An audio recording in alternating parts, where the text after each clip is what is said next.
There's a lot of influences, there's a lot of influences, starting with my grandparents. You know, my Cape Verdean grandfather too was a professional musician. He played accordion, and he was my best friend from the time I was, you know, old enough to know who he was and go to his house. I would pack a bag when I was 4. I would pack a maleta during the week, Friday, to spend the weekend with him, just me and him. And I did that up till I was about, you know, 9 or 10 years old. And then he got too frail and sick, and he was the only one left too. As I mentioned, his wife and his other kids, my dad's sister and brother, were all gone before I was born. And so it was only him and my dad. But all of his partners were musicians, and they would come every weekend to his house, and they would play in the kitchen, and he would cook Cape Verdean food. Beautiful, again, Creole food, very African. Beautiful. To smell that food, he'd be cooking the pots, and they'd be sitting on that table and playing Cape Verdean music, which is so beautiful, with accordion, a guitar, a violin, and they would sing these gorgeous songs. And I had that like a soundtrack from my childhood in one ear, and on the other side, the same thing at my Puerto Rican grandmother's house. In the Puerto Rican side, when I started playing percussion, then, you know, I really got in with those guys and could play with them. And then I started, you know, and then they had a great collection of music too. My grandparents had a wonderful collection of 78s and vinyl.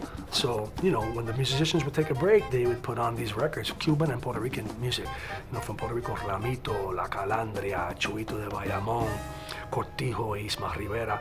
You know, incredible music. And then Cuban stuff, La Sonora Matancera, with Celia Cruz, Daniel Santos, a Puerto Rican cantante who sang with the Sonora Matancera, Mirta Silva, another Puerto Rican singer who sang with this famous Cuban group, Sonora Matancera, Tito Puente, I mean, all this incredible music we could hear. And on my dad's side, my dad was a hardcore jazzer with a great collection of jazz music. And my dad's partner, who we called Uncle Bert, even though he was not blood related, Uncle Bert had the most incredible collection of jazz records that I've ever seen, to like fill all the walls in this room, collection, and it was organized to a T. There was never, when you came into that room, there was never records all over the place.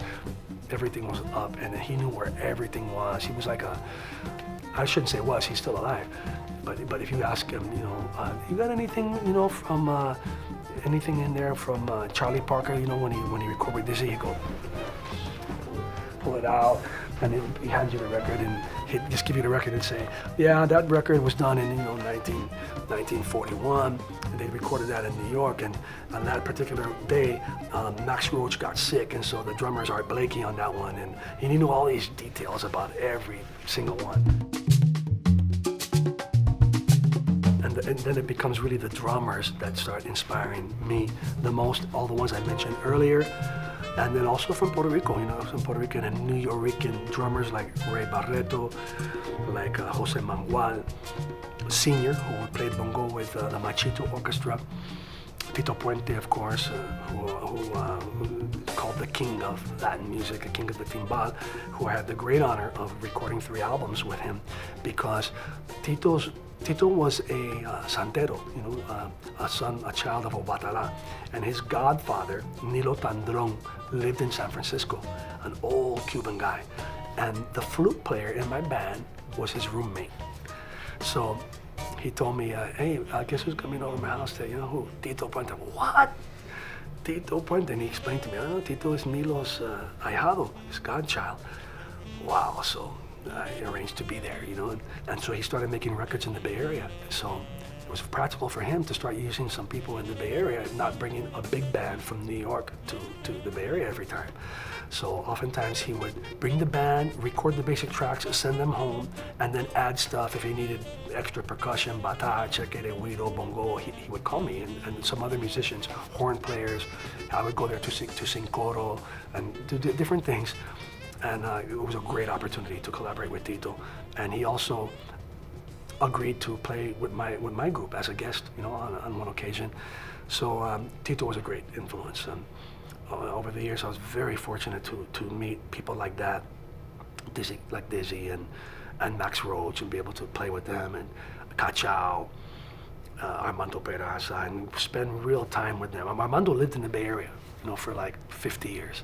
So he was like my uncle too. I spent a lot of time with Armando, and Armando was quite a flamboyant character, and those guys are walking history books. They really know.